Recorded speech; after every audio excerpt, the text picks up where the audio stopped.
hati kita untuk kita mendengarkan kebenaran firman Tuhan.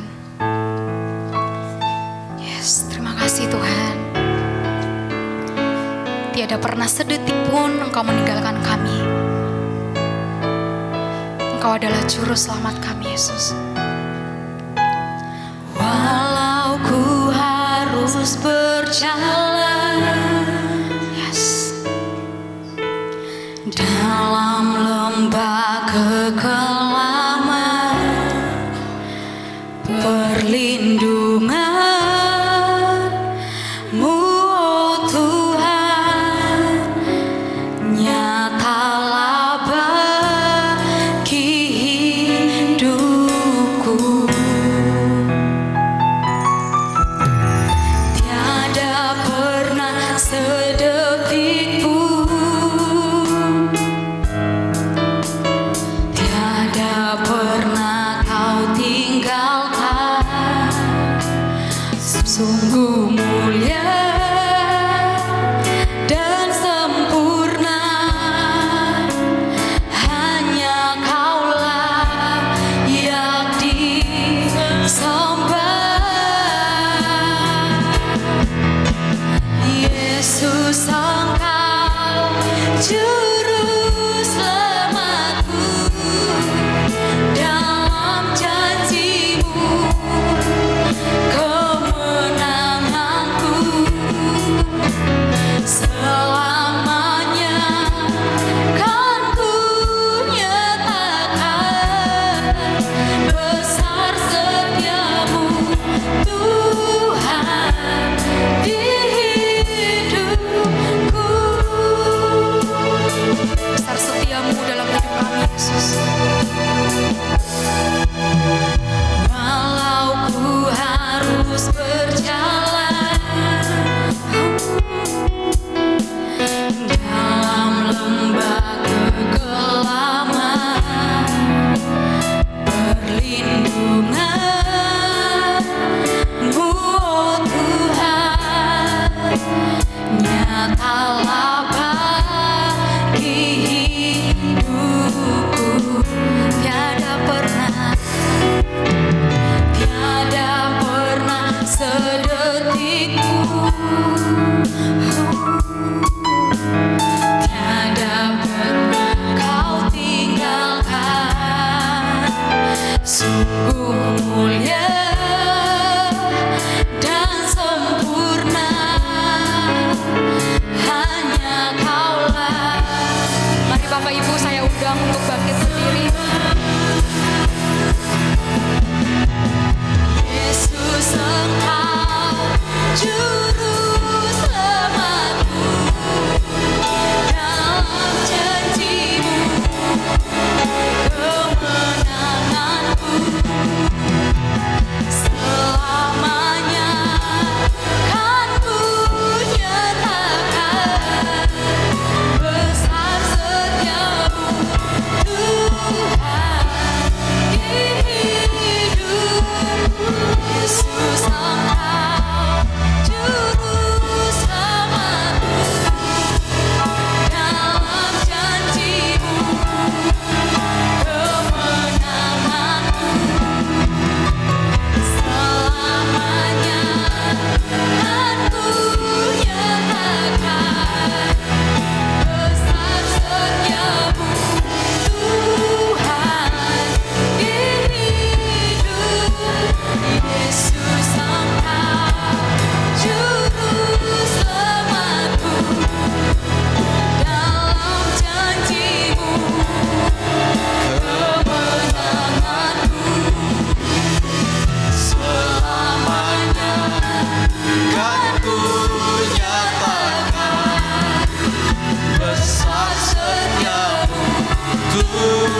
kasih buat kesetiaan Tuhan bagi kami. Kami tahu Tuhan, kami ada hari ini karena anugerah Tuhan. Bukan karena kuat gagah kami sendiri. Kami ada bagi hari ini Tuhan. Dan kami ada di rumah Tuhan. Kami mengucap syukur kepadamu Tuhan, karena Engkau hadir dalam puji-pujian kami. Tuhan melawat kami. Dan saatnya Tuhan Yesus Engkau menguatkan kami melalui firman-Mu Tuhan. Karena kami tahu manusia tidak hidup karena roti saja, tapi setiap firman juga yang keluar dari mulut Tuhan. Sampaikan isi hati-Mu buat kami pagi hari ini, supaya kami menjadi orang-orang yang bijaksana di akhir zaman. Menjelang Engkau datang kali kedua Tuhan, kami mempersiapkan diri demikian rupa Tuhan, sehingga kami layak di hadapan Engkau Tuhan. Terima kasih Bapa, urapi hamba-Mu, dan urapi kami semuanya. Kami siapkan yang terbaik, hati kami terbaik itu firman-Mu. Dalam nama Yesus Mari yang siap, terima firman Tuhan dengan saya. Sama-sama katakan amin. Haleluya. Shalom Bapak Ibu. Haleluya. Ini bulan November, cepat sekali kita mau Natal lagi Bapak Ibu ya. Artinya setahun cepat berlalu.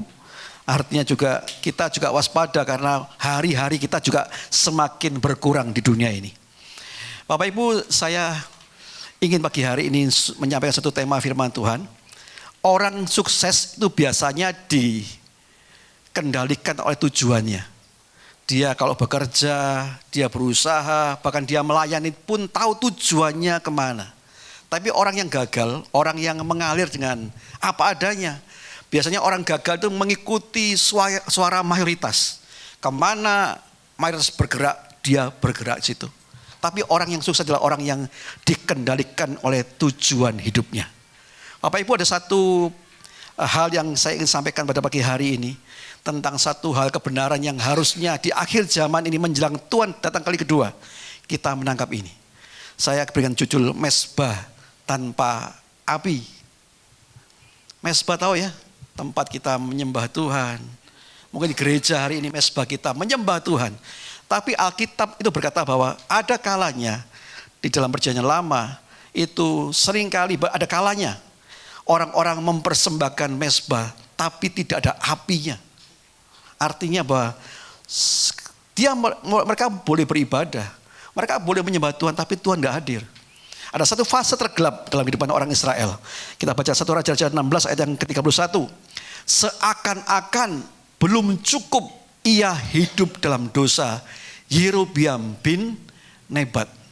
Ia bertambah lagi dengan mengambil Isabel, anak Etbaal, raja orang Sidon, menjadi istri, dan ia pergi beribadah kepada Baal dan sujud menyembahnya.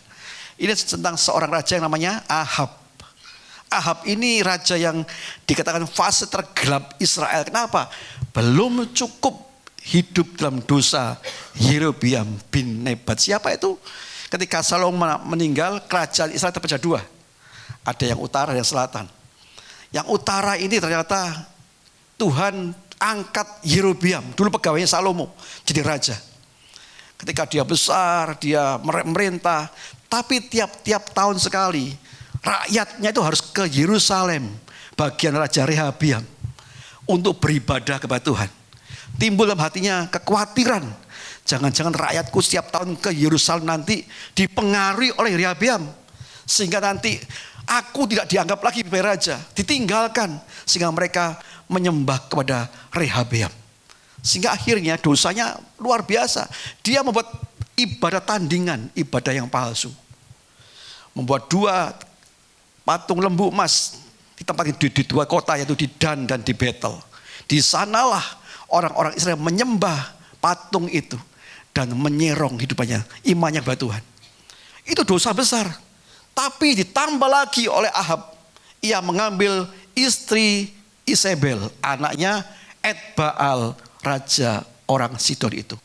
Nah, ada dua perkara yang terjadi. Kenapa disebut fase tergelap? Karena yang pertama, mezbah Tuhan itu roboh, dirobohkan. Tapi yang kedua, mezbah Baal yang berdiri tegak di sana. Saudara, kita bisa lihat bahwa nenek moyang Israel itu adalah orang-orang yang berbahagia betulnya. Kenapa? Dituntun dari Mesir ke Israel. Mereka lihat tiang awan, tiang api, Mereka lihat mana dari surga. Mereka lihat laut terbuka. Mereka jalan di tanah yang kering. Mereka lihat batu bisa jadi mengeluarkan air. Banyak perkara-perkara mujizat yang mereka bisa ada, yang mereka alami. Tentunya mereka menyampaikan kepada anak-anaknya. Tapi saya ingin sampai gini, mujizat belum tentu membuat orang dewasa. Tapi perjumpaan dengan Tuhan secara pribadi itu yang membuat orang itu dewasa. Amin. Nah ini bukti-buktinya mereka punya banyak sekali mujizat. Tapi sampai di tengah-tengah generasi-generasi ada penyerongan yang luar biasa. Mezbah Tuhan dirobohkan semuanya. Tapi mezbah Baal yang berdiri. Makanya waktu itu kita lihat di Alkitab. Ada seorang nabi yang dipanggil Tuhan. Yang tidak mengerti bagaimana keturunannya. Yang namanya Elia. Orang Tisbe Gilead. Seorang nabi yang menghadapi 450 nabi Baal di zaman itu. Bapak Ibu kita lihat satu persatu. Mezbah. Apa itu mezbah? Mezbah dalam perjanjian lama itu tempat perjumpaan, pertemuan Tuhan dengan manusia. Dan orang pertama kali yang mempersembahkan mezbah di perjanjian lama itu adalah Nuh. Ketika keluar dari Bahtera, maka dia mempersembahkan mezbah, membangun mezbah, mempersembahkan korban bagi Tuhan. Dan ini Keluaran 29 ayat 42 di zamannya Musa. Suatu korban bakaran yang tetap di antara kamu turun-temurun di depan pintu kemah pertemuan di hadapan Tuhan. Sebab di sana aku akan bertemu dengan kamu untuk berfirman kepadamu. Di sanalah aku Tuhan akan bertemu dengan orang Israel dan tempat itu akan dikuduskan oleh kemuliaanku. Jadi mezbah ini tempat perjumpaan umatnya dengan Tuhannya.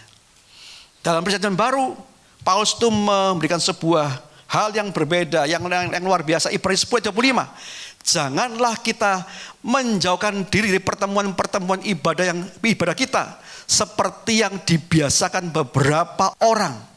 Tetapi marilah kita saling menasihati dan semakin giat melakukannya menjelang hari Tuhan yang mendekat. Di pertemuan ibadah ini ada mezbah yang dipersembahkan kepada Tuhan. Mari kita sungguh-sungguh berdoa, sungguh-sungguh dengan hati kepada Tuhan. Setiap kali kita beribadah, kita menata hati kita di rumah. Amin. Nanti di gereja, aku mau ketemu dengan Tuhanku. Saudara, berbeda. Saya dulu masih ingat kenangan saya waktu kecil. Opa saya itu dulu Pentakosta lama. Sekarang banyak gereja yang datang ke gereja bukan tujuannya nyembah Tuhan. Ngobrol dulu. Dapat arisan gak kemarin? Wah dapat. Tuh dapat arisan. Saudara, bahkan ada hari-hari ini gereja mengkondisikan demikian rupa. Ayo sebelum ibadah, WL Singer nyanyi dulu supaya pas jemaat nyembah Tuhan. Sebetulnya gak begitu. Saya ingat di zaman Pentakos dulu, belum ada orang, 2-3 orang berlutut nyembah gini. Tuhan, pengen ketemu Tuhan. Makanya hari ini Bapak Ibu mari kita cek di depan kita ini. Sejauh mana kita ke rumah Tuhan pingin berjumpa muka dengan Tuhan. Kalau di rumah nata hati, nanti ke gereja. Aku mau nyembah Tuhan. Aku mau dengar firman-Nya. Aku mau merubah karakterku. Saya percaya orang-orang itu dapat apinya Tuhan. Tapi kok gereja tujuannya berbeda. Hari ini ya pokoknya saya ini mayoritas. Karena saya orang Kristen, saya ke gereja. Saya jadi orang yang agamawi aja.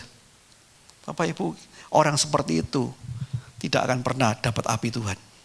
Nah, yang kedua, api. Apa tuh api?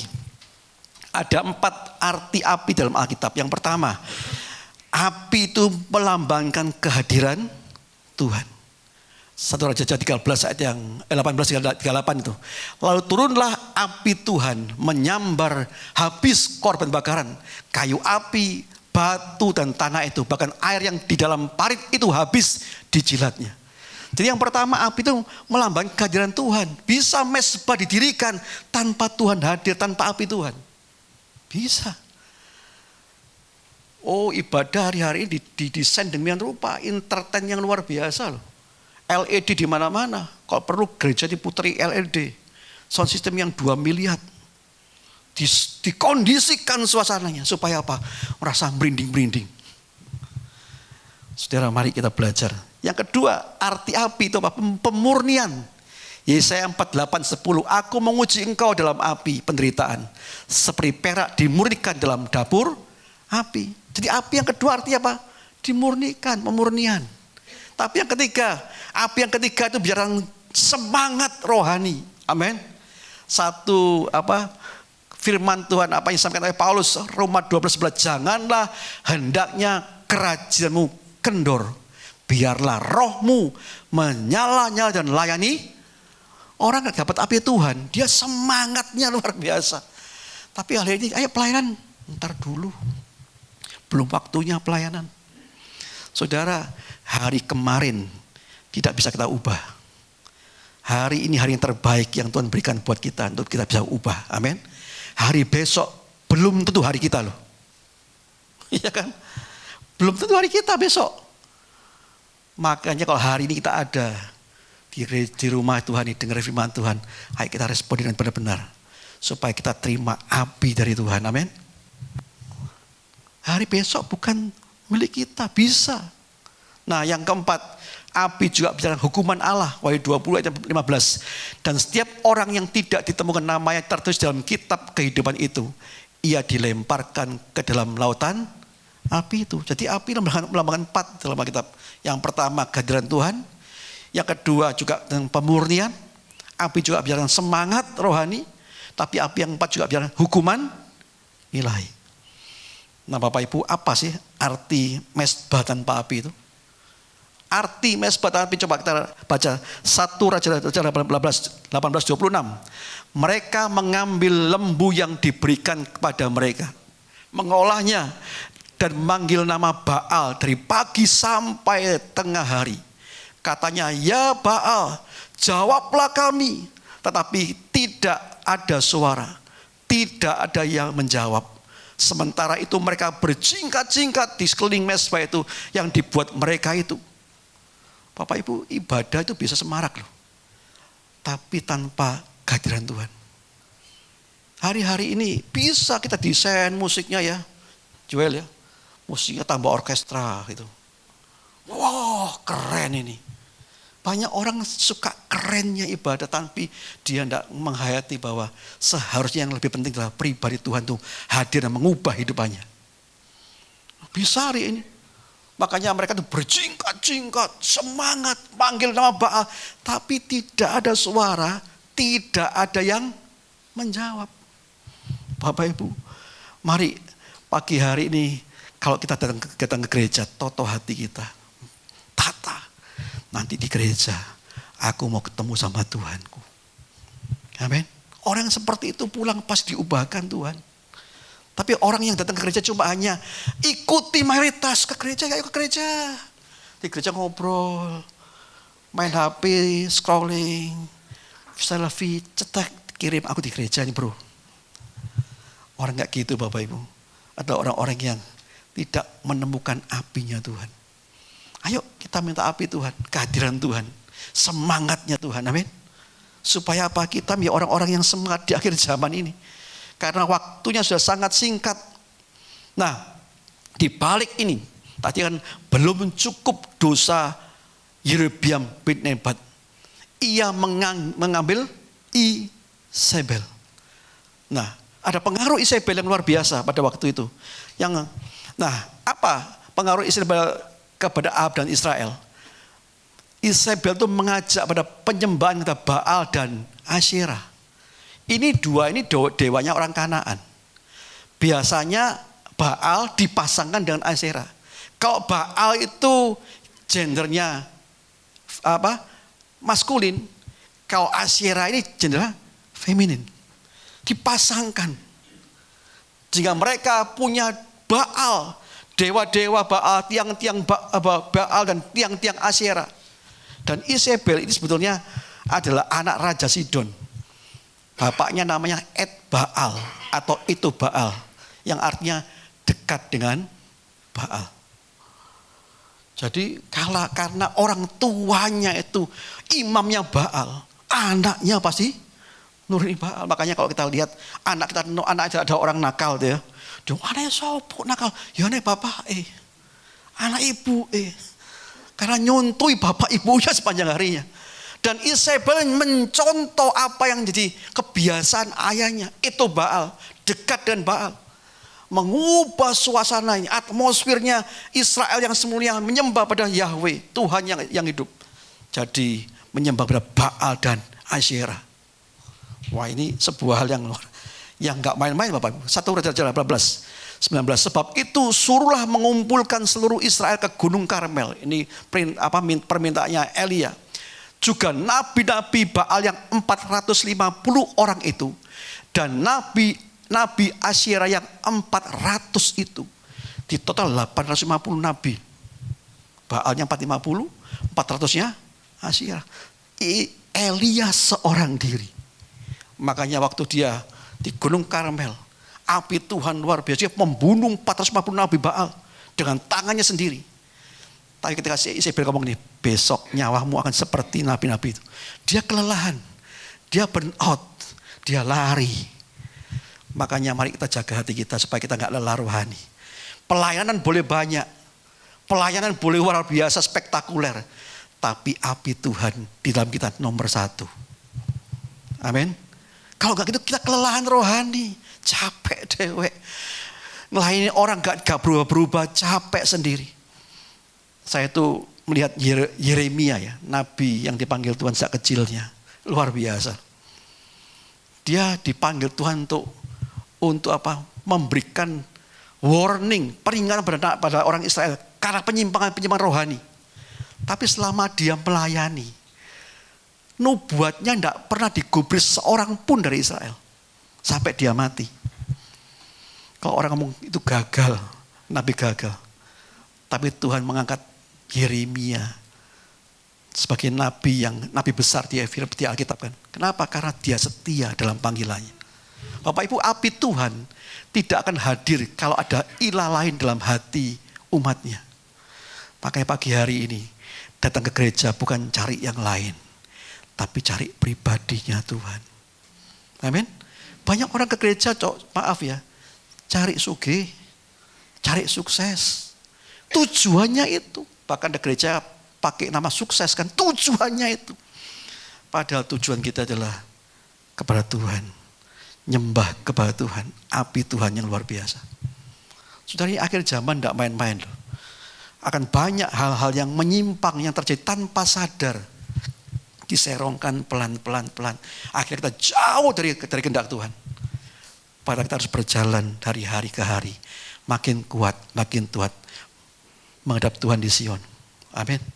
Tapi itu perlu yang namanya api. Yang bakar terus.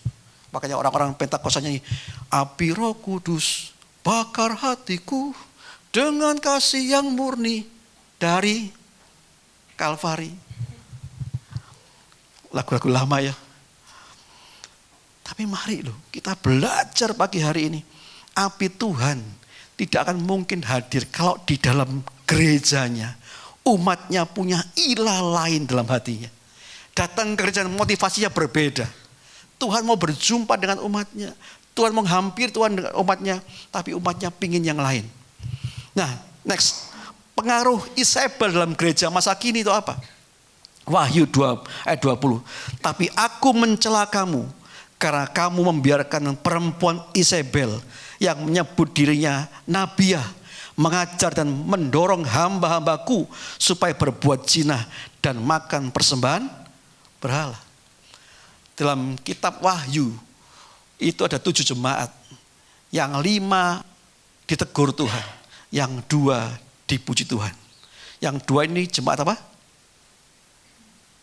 Jemaat apa? Yang dipuji Tuhan. Grup B, A. Yang pertama B, C. Yang pernah dipuji Tuhan Smyrna. Ya kan? Ingat Smyrna. Yang kedua apa? Lali Pak. Philadelphia. Dan jemaat Tiatira ini hampir dipuji Tuhan loh. Hampir. Kalau kita lihat baca ayat 19-nya, itu kasihnya luar biasa. Imannya luar biasa. Ketekunannya luar biasa. Bahkan pekerjaan terakhir lebih banyak dari pekerjaan yang dulu. Pelayannya lebih berkembang luar biasa. Tapi mereka mengizinkan seorang yang namanya Nabiah Isabel. Isabel bukan istrinya Ahab, ini cuma spiritualnya. Seorang Nabiah yang digambarkan Isabel yang menyerongkan umat dari kebenaran. Tapi semuanya itu bukan semua Tiatira. Ternyata ada beberapa jemaat yang masih kokoh, murni. Ayat yang 25 itu ngomong gini. Tetapi apa yang ada padamu, peganglah itu sampai aku datang. Apa itu kemurnian? Mari kita hidup murni. Amin. Berbahagialah orang yang suci hatinya, yang murni hatinya. Karena dia akan melihat Allah. Kalau kita gak murni hati kita, gak bisa lihat Allah bro. Ya kan, mau lihat Allah gimana? Ya gak murni hati kita. Bercabang ke gereja, maunya Tuhan dan ini. Nah, ayo kita masuk dalam intinya. Bagaimana bisa mesbah tanpa api itu? Bapak Ibu, Baal itu artinya Tuhan, pemilik. Baal. Dan dewa orang Kanaan yang memberi berkat dan kesuburan. Itu Baal. Makanya umat yang menaruh percaya pada uang, ke gereja karena mau sugih, gereja mau kaya, gereja mau sukses. Bapak Ibu sorry ya, itu Baal. Tuhan Yesus ngajar apa sih? Berilah pada hari makan kami yang secukupnya. Paulus ngomong, aku tahu itu kelimpahan, aku tahu itu kelaparan. Tapi dia mencukupkan diri dalam segala perkara. Kenapa sih? Karena hari ini memang ini bukan rumah kita. Amin. Rumah kita di sana. Kalau lagunya begini, lebih baik di sini. Rumah kita tahu juga. Kan rumah kita sana loh, yang sana loh ya. Bukan lagu God Bless itu kan. Yang di sono rumah kita itu, di sini cuma sementara 70 tahun, 80 tahun. Tapi banyak orang yang berorientasinya apa? Mau kaya di sini. Tapi miskin di sana. Ada orang hamba Tuhan waktu itu yang saya kagum waktu itu. Tahun 80-an ya.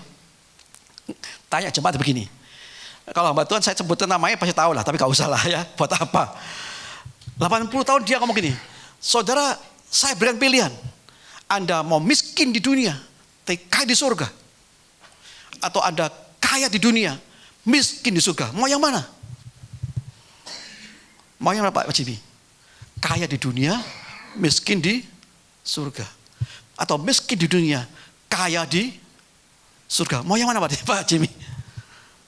Mau dua-duanya Pak. Kaya di dunia, iya Kak. Itu jawabannya dia memang. Saya mau kaya di sini, kaya di sana. Bapak Ibu, tapi itu pilihan. Banyak orang-orang percaya ikuti mayoritas. Banyak berbondong-bondong. Tapi yang sedikit orang yang obey itu God. Taat pada Tuhan. Ayo kita gak ikut arus yang besar. Tapi kita mau jalan yang sempit. Yang sesak. Karena jalan itu maju coba hidup yang kekal. Gak biasa memangnya. Tapi kalau orang hari ini umat itu disuguhi tentang firman berkat. Firman kekayaan. Kan seneng ya. Ada seorang hamba Tuhan yang kemarin saya dengar di YouTube. Saya ngomong, kalau jemaat kayak gini bagaimana ya? Hamba Tuhan masih ada hari ini. Dan khotbah dia ngomong. Dia ngomong ada kesalahan Daud yang Daud harus dihukum. Nabi Gad datang kepada Tuhan, diutus oleh Allah untuk menghukum Daud. Karena Daud itu melakukan pencacahan jiwa. Ngitung rakyatnya. 3 hukuman yang Tuhan berikan kepada Daud. Pilih salah satu katanya. Yang pertama, ada 3 tahun kelaparan di Israel. Yang kedua, ada 3 bulan lamanya engkau dikejar musuh dan engkau dipermalukan oleh musuhmu. Yang ketiga, 3 hari penyakit sampar di seluruh Israel. Mau pilih yang mana? Ini Tuhan khotbah begitu kan. Kemudian di firman Tuhan itu Daud ngomong, lebih baik aku jatuh ke tangan Tuhan. Ya kan? Saudara, kalau kau ada masalah, mari kita jatuh ke tangan Tuhan. Sebab tangan Tuhan itu membawa pintu berkat buat kita. Bisnisnya tetap dibuka oleh karena tangan Tuhan. Loh, itu konteksnya beda. Itu hukuman Tuhan, bukan berkat. Tapi saya lihat di situ, dengar ribuan orang kepuk tangan. Wow, kepuk tangan semuanya. Bapak Ibu, saya tanya ya, maaf ya. Anda ke gereja ini mau cari berkat? Atau cari Tuhan? Kalau cari berkat, Anda salah. Di kelenteng sana lebih bagus. Di kelenteng sama bawa apa? Sana, Bapak. Di sini Tuhan ajar engkau hidup sebagai warga kerajaan surga yang nanti pulang ke surga sana. Terima kemuliaan yang kekal bersama dengan Tuhan di sana. Baik, kalau gereja ngajarin yang namanya prosperity itu manipulatif. Saya ngomong ya, kalau gereja berani ngajarin prosperity itu manipulatif bagi jemaat. Dan jemaat banyak yang arus yang diserongkan karena itu. Ayo, mesbah Baal masa kini. Gereja atau hati orang percaya yang lebih mengejar berkatnya Tuhan daripada pribadinya. Saya dulu undang seorang pengkhotbah dari luar Jawa Timur. Saya lihat kok prosperity itu. Terus akhirnya dia minta jadwal. Saya ngomong, ya Pak boleh saya kasih jadwal tapi saya kasih tema tentang kerajaan surga. Wah siap. Ketika dia khotbah, awalnya dibacakan kerajaan surga. Tapi isinya prosperity lagi. Bapak Ibu, Matius pasal 6:24 itu. Kamu tidak dapat mengabdi kepada Allah dan kepada Mammon. Seorang tidak bisa menjadi dua Tuhan. Pilihan cuma satu. Engkau pilih Tuhan atau pilih Mammon. Engkau pilih jalan yang lebar atau kau pilih jalan yang sempit. Pilihannya. Pagi hari ini kalau kita pilih jalan sempit memang kayaknya menderita. Pikul salib, sangkal diri. Tapi kemuliaan menanti kita di sana. Ya kan? Saya mau tanya, siapa yang murid Tuhan Yesus? Angkat tangan. Murid Tuhan Yesus hari ini. Yang lain bukan? Murid siapa? Kok gak angkat tangan muridnya siapa? Saya tanya, muridnya Suhuyo. Siapa murid Tuhan? Angkat tangan dong. Yang kenceng. Yakin murid Tuhan? Yakin. Itu yakin. Itu ya, kata ya. Yakin ya murid Tuhan ya? Kalau murid itu siapa yang ngajarkan? Gurunya. Gurunya siapa? Tuhan Yesus. Gurunya ngajar apa? Sangkal diri, pikul salib. Sekarang kita mau apa? Berkat Tuhan. Melimpah buat aku. Amin. Aku diberkati. Amin. Amin. Berkat Tuhan itu cukup. Amin. Asal ada makan minum cukup. Bukan berarti gak boleh kaya loh. Boleh. Tapi seringkali orang jatuh karena kekayaan sebagai jebakan. Kalau hari ini kita masih bisa makan dengan lauk pecel dibandingkan orang yang lihat, steak, gak apa-apa. Karena manusia hidup bukan karena roti saja, tapi firman yang keluar dari mulut Tuhan. Amin. Yang pertama, ayo jangan taruh ilah lain. Jangan taruh namanya kekayaan. Jangan pengen yang namanya sukses ini. Sukses kita di sana loh. Sukses kita di sana. Amin. Wajar dulu, om zaman dulu kan nyanyinya luar biasa dulu.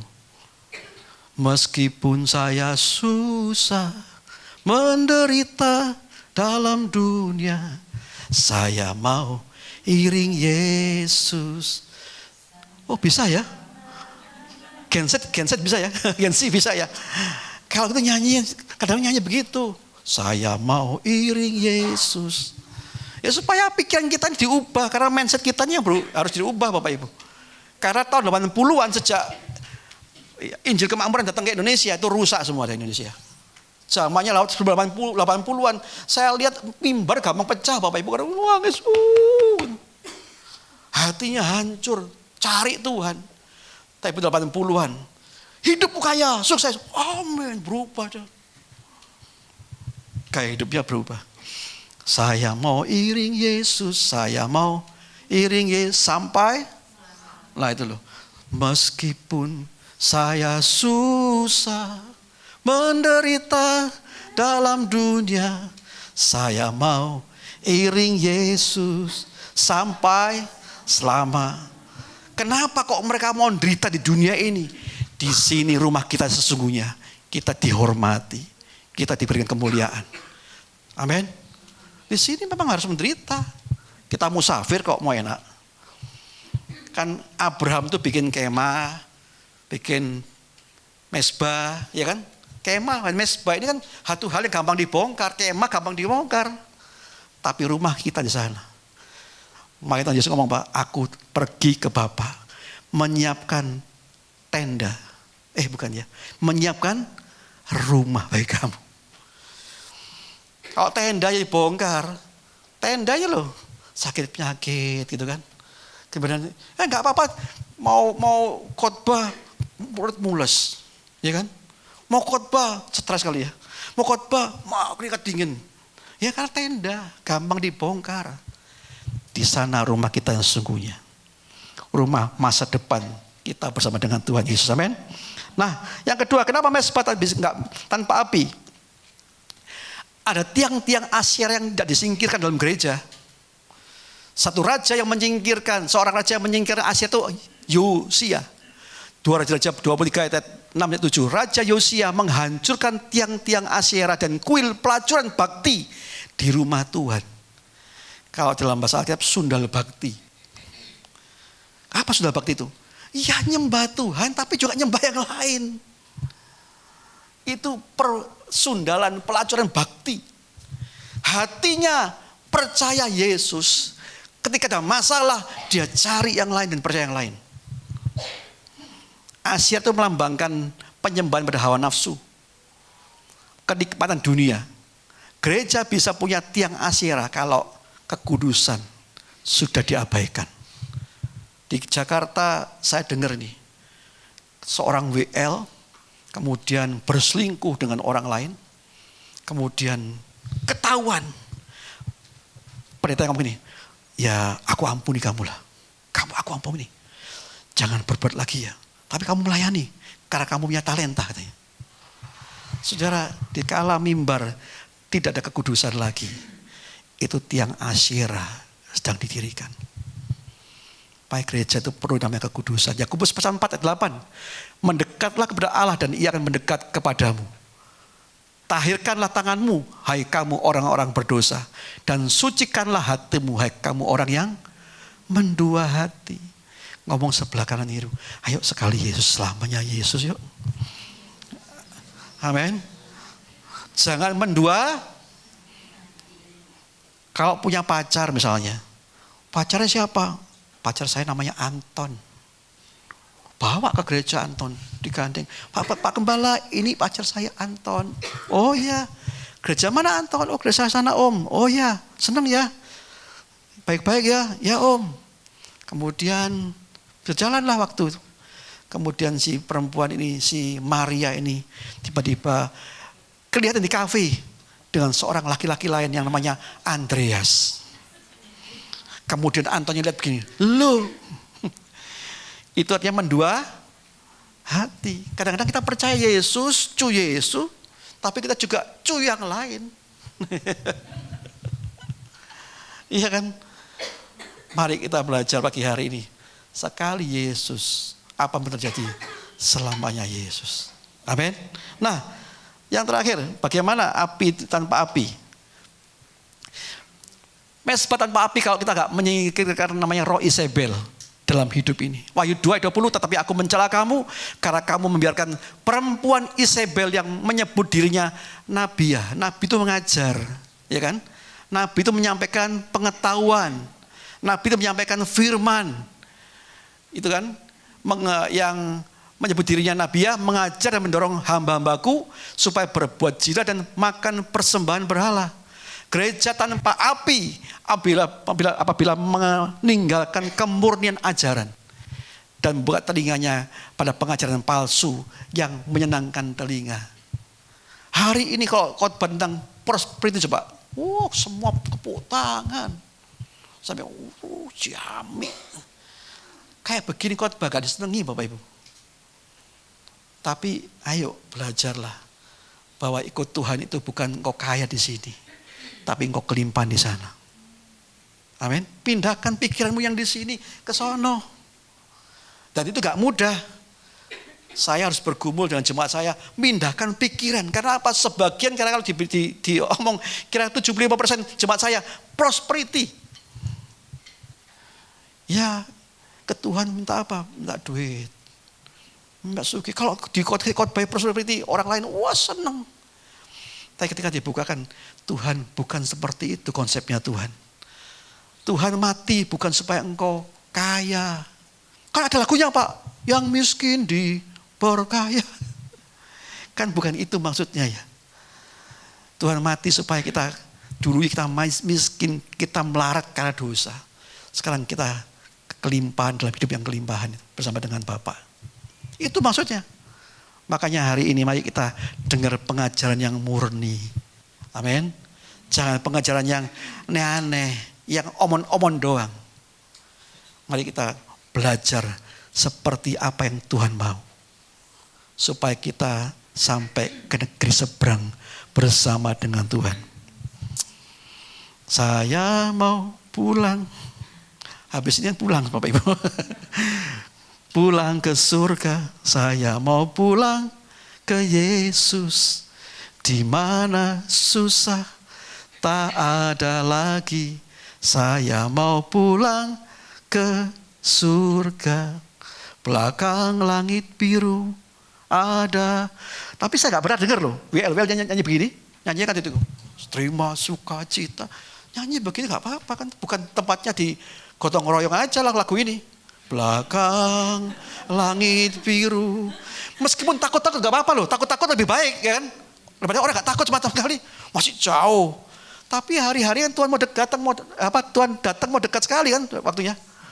Ayo kita siapkan hati kita supaya kita bisa berdiri hadapan Tuhan menyambut kedatangan Raja segala raja itu.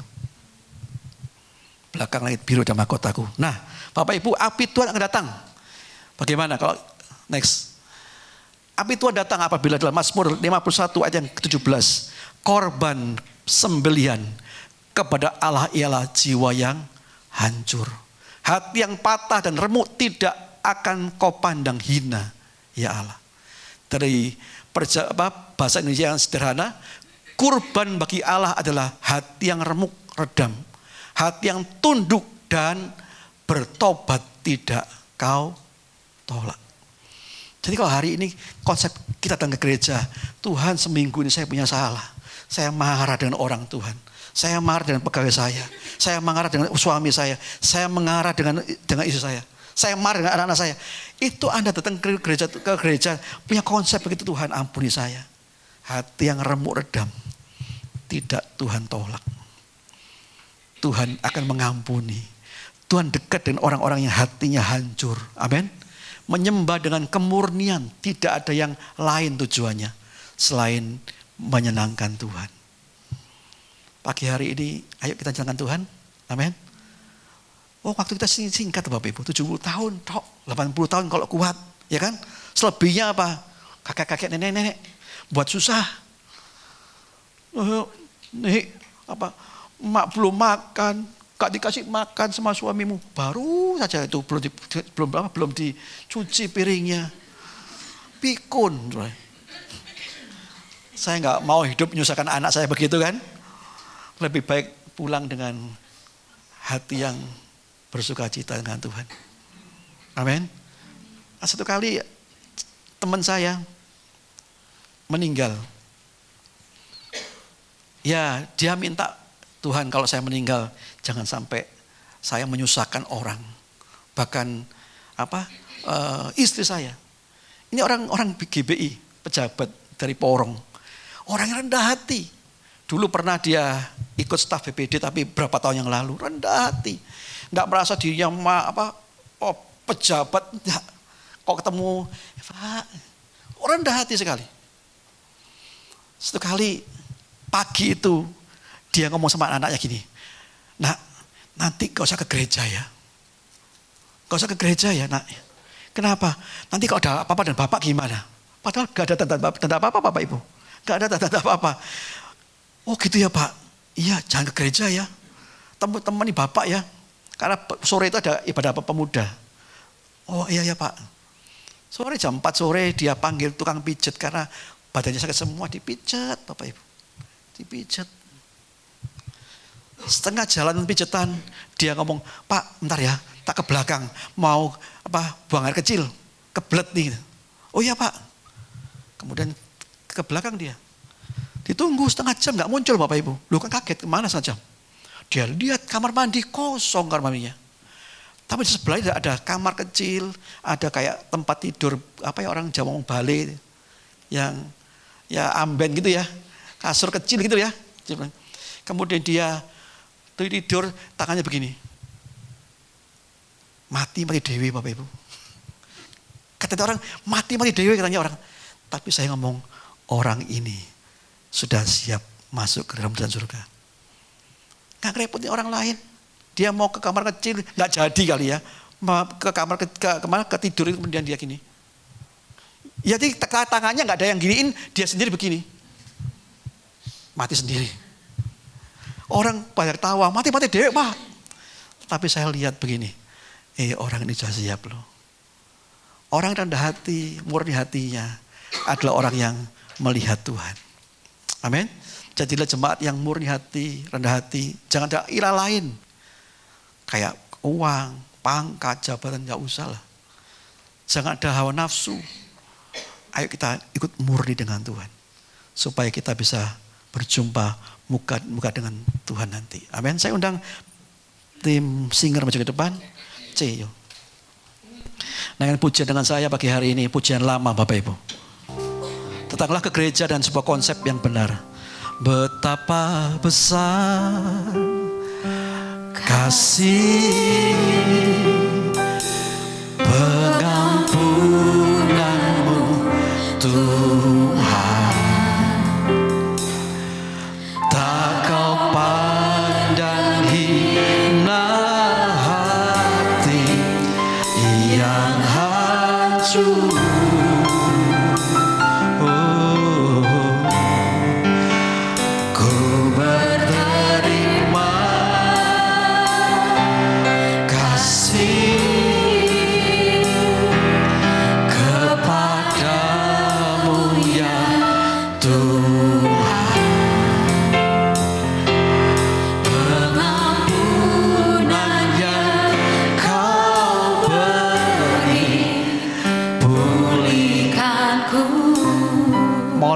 Saya ajak ya Bapak Ibu ya. Kalau kita datang ke gereja, jangan pandang Pak Hari, jangan pandang Bu Aming. Datang ke tempat ini duduk dulu, nangis sobek Tuhan. Menyesalkan dosamu selama seminggu yang kau buat, kau sadari atau gak sadari. Datang Pak Tuhan, minta ampun aku Tuhan. Pagi ini aku mau minta api muka hadiranmu bagi aku. Saya percaya orang-orang gini saudara, yang doa gak disuruh, nyembah gak disuruh, tapi kesadaran sendiri. Remuk hatinya adalah orang-orang yang berjumpa dengan Tuhan. Saya undang bagi sama-sama Bapak Ibu, yang pujian bersama-sama. Betapa besar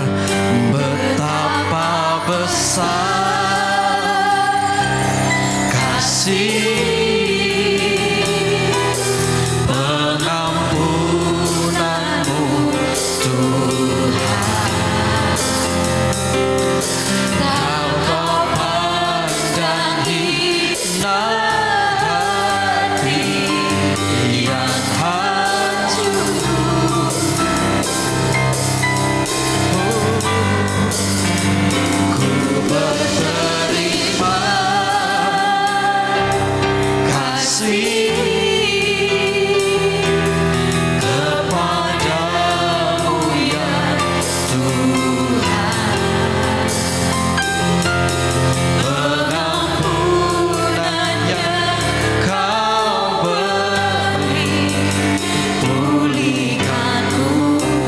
Besar kasih-Mu Tuhan.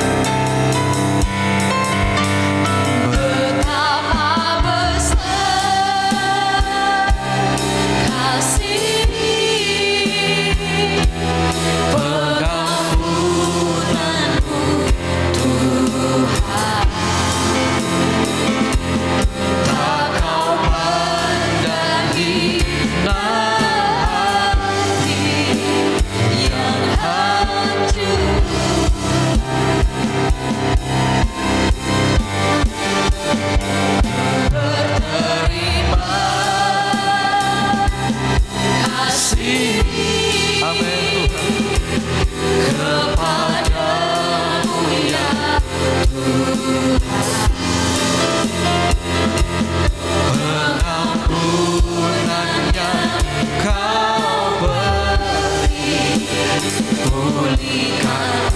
Pengampunan yang kau beri, pulihkan kami ya Tuhan. Pengampunan yang kau beri, pulihkan.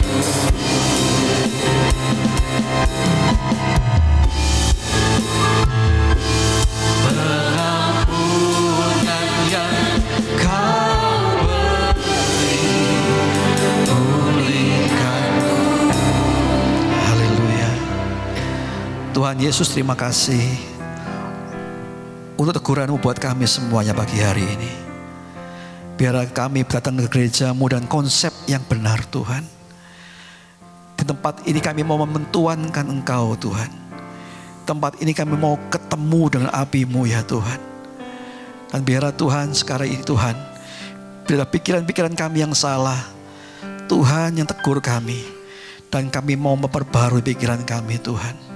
Kami meletakkan pikiran kami di bawah pikiran Kristus. Supaya sepanjang hidup kami ini, karakter Tuhan akan semakin nyata dalam depan kami. Sehingga Tuhan ketika kami pulang, kami serupa dengan Engkau sendiri Bapa. Berarti Pak Hari sebagai gembala tempat ini, juga Bu Aming, juga Tuhan untuk semua keluarganya, anak-anaknya, jemaat dan pelayan yang Tuhan hadir. Pagi hari ini Kau berkati semuanya Tuhan. Terima kasih Bapa. Kami bersyukur dalam nama Tuhan Yesus. Mari yang telah dengar firman Tuhan dengan saya sama-sama katakan amin.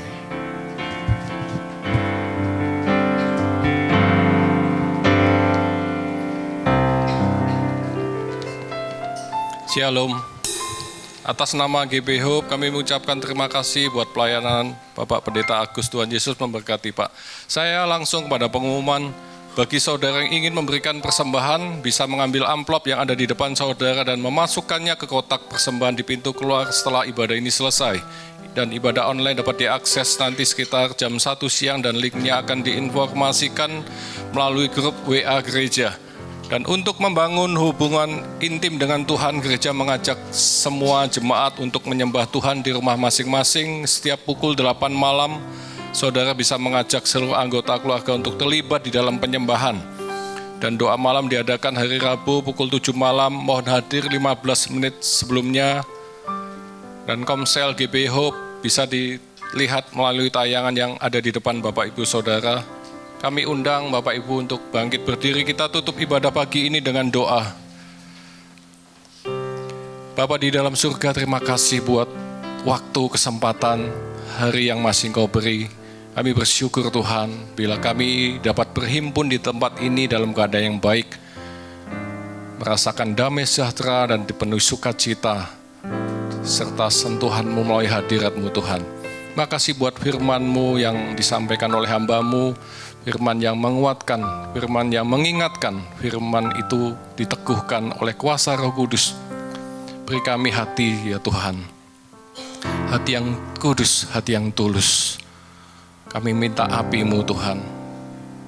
Kau jagai hati setiap kami umat-Mu di tempat ini dengan damai sejahtera sukacita-Mu. Kau jagai hati kami dengan firman-Mu Tuhan. Kau jagai hati kami dengan kasih-Mu dan kekudusan-Mu Tuhan. Arahkan hati dan hidup kami, Roh Kudus, kepada Yesus yang menjadi pusat penyembahan hidup kami. Makasih Bapa, kami bersyukur Tuhan punya Allah yang hidup seperti-Mu. Kami berdoa untuk Pak Agus, berkati penggembalaannya, berkati pelayanannya. Hati hamba, hati Bapa Engkau berikan pada hidupnya. Makasih Tuhan, berkati istri serta anak-anaknya. Kami berdoa bersehati buat gembala kami Pak Hari. Kami minta Tuhan, hati hamba, hati Bapa senantiasa melekat di dalam kehidupannya, memimpin segenap umat-Mu di tempat ini menjadi pribadi yang Kau mau Tuhan. Berkati istri serta anak-anaknya. Berkati seluruh umat-Mu GB Hope, hamba-hamba-Mu yang di tempat ini Tuhan. Jadikan kami pribadi-pribadi yang mengasihi Tuhan. Pakai hidup kami Tuhan menjadi alat bagi kemuliaan-Mu. Makasih Bapa, kami berdoa berdiri untuk Indonesia. Berkati Indonesia Tuhan, dengan hati yang takut akan Tuhan. Nyatakan kemuliaan-Mu atas Indonesia, ujian Indonesia dan pertobatan serta keselamatan Tuhan. Berkati segenap pemimpin-pemimpin bangsa ini Tuhan, dalam setiap pengambil keputusan dan kebijaksanaannya. Kami berdoa buat penyembahan persembahan kami Tuhan. Berkati persembahan kami untuk memperlebar kerajaan-Mu di muka bumi ini. Sebentar kami boleh pulang, kami akan menerima berkat daripada-Mu. Mari kita angkat tangan kita. Diberkatilah Engkau berlimpah-limpah dengan segala yang terbaik dari Allah Bapa, kasih-Nya yang sempurna dalam Yesus Kristus, serta kekuatan, pertolongan, dan penghiburan dari Roh Kudus memampukan engkau untuk hidup dalam segenap kehendak Allah. Yang sudah menerima semuanya itu, sama-sama kita katakan amin. Selamat siang, Tuhan memberkati.